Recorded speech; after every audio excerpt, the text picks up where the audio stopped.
So the crack with the diving just continued. It was just absolutely brilliant. Loads and loads of tourists. And we had slipped into 1993. It just seemed to pass by. New Year's night was okay. It wasn't anything spectacular. There was fireworks downtown. There was bands as usual. To me, it was just another day. I was just too busy enjoying my life. Still trying to, deal with, not having a relationship with Jenny, and possibly not seeing Connor for a long time.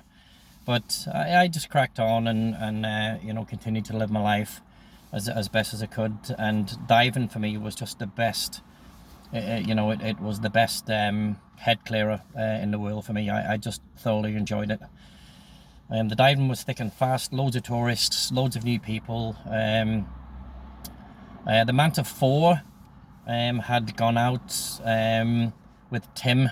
Had sailed it to Lighthouse Reef. He'd taken it across to the Blue Hole, and he had basically just taken a friend with him just to see how it would go. There was no divers on board yet.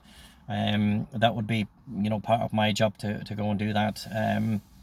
The amount of people that were going to go on the boat was 20, so it was double the amount that I was used to taking just on the regular dives. So there would have to be another dive master or an instructor on board. I couldn't handle 20 people on my own. That would be a pretty difficult task. There would have to be a cook on board, and there would also be a safety person that would be on the boat as well. Somebody to help load the tanks and unload the tanks, because the tanks went down into storage in the hull of the boat, and they would have to be pulled up. So, we would have to carry the guts of 100 tanks, 100 maybe 120 tanks, and have obviously spare tanks, weight belts, diving gear. We would have to have room for people to sleep, because the deck was nice and wide. We had loads of big judo mats that a lot of people just preferred to sleep on. Some people brought their own sleeping stuff, sleeping bags, etc. Everything that we had on board had to be cleaned after each trip. As you come onto the boat, onto the basically the back of the boat, the stern, you walked on. It was flat. It was a nice big open flat deck. The sun canopy was now extended over the back, so the whole deck was covered, because the sun was quite harsh down there. There was glass windows and a glass door, and you opened up and you went into a seating area, and it had benches on one side and benches on the other. And then there was a set of steps down, basically into the galley. The small galley was on the right hand side. There was a bedroom with a small shower on one side, and then you went down more stairs into the bow, and it had two rows of bunks, basically shaped like the bow of the boat to a point. So it had 4 beds. That wasn't going to be enough to sleep 22 people, but most people preferred to sleep out on the flat deck.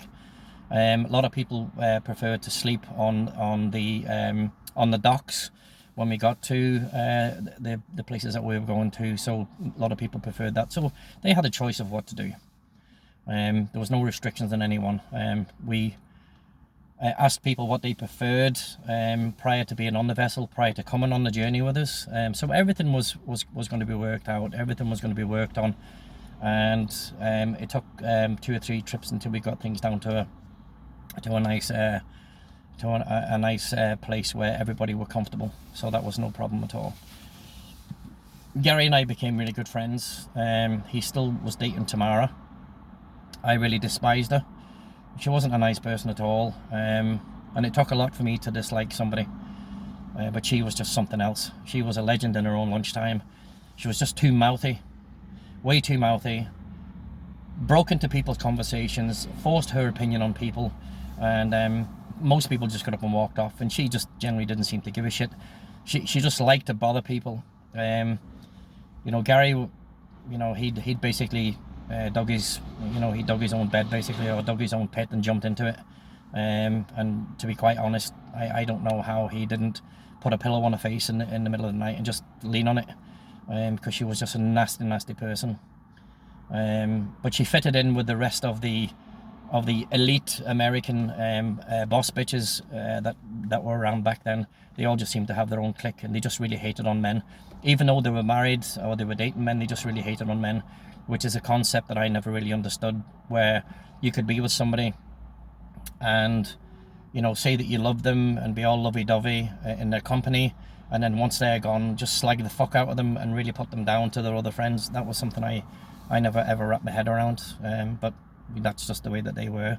Thankfully, I didn't see them on a daily basis, because I would just fucking fuck them off anyway. So, but I used to see them on the weekends up in the restaurant when they would come up and get drunk and have dinner and shit and sit down with Sue. But you know, that was just not my forte or my cup of tea or my area. I never bothered with them at all. I just wanted to dive and make some money. Sue was still up in the States. She was up in the States for quite a few months. She went up, I think, to Miami. She had relatives in Miami, and she was getting, you know, obviously treatment for cancer. She had both her breasts removed and her ovaries, womb and everything, and then she had her boobs rebuilt while she was there. And you know, I didn't know the extent of what she had gone through. She kept it very, very quiet, and she only told a select few of her American friends, who obviously flew up to the States to see her as well. Dave, on the other hand, you know, probably not a nice thing to say, but the change in Dave when Sue wasn't around was just unreal. And I didn't realise the extent of David's misery being married to Sue. If David hadn't had Connor and Sean, he hadn't had his boys, David would be gone. He would have been gone. But David, you know, came from basically quite a, you know, not a broken home, but he came from a home that, you know, it wasn't good. It wasn't good at all, you know. Although his mum and dad were pretty good to me, Barney and Sally were pretty good to me, because I would paint for them, decorate for them, and, you know, do jobs around the house, and, you know, clean their garden, and, you know, repaint the fence and everything like that, and they fed me and paid me and stuff. There was a side to them that I didn't see, and that I didn't know, that only David and Andrew and Barney knew, obviously them being their parents and growing up there. So I wasn't aware of what was going on. I wasn't really aware of how miserable David was. So David stayed for the sake of his boys. I didn't realise at the time that, you know, Sue had basically had David over a barrel, because Sue was rich. Sue had loads of money. She had lots of influence down on the island, and, you know, she was basically the one who pulled strings to get David, you know, his business, his diving business, his dive license and everything like this. David had to go up to the States, obviously, and do all the diving courses. So he started at the bottom as an open water diver, and Dave became one of the highest rated PADI instructors down in Belize. He did the mixed gas diving, and you know, loads of other stuff. And David went up and he did all that, and apparently Sue paid for everything. And instead of a marriage being a partnership, you know, or, you know, where you love each other, Sue ran her marriage as a business, and David had to pay back every penny or every cent that she invested in David with interest. So he would have been better off just going to a bank and getting a loan from a bank.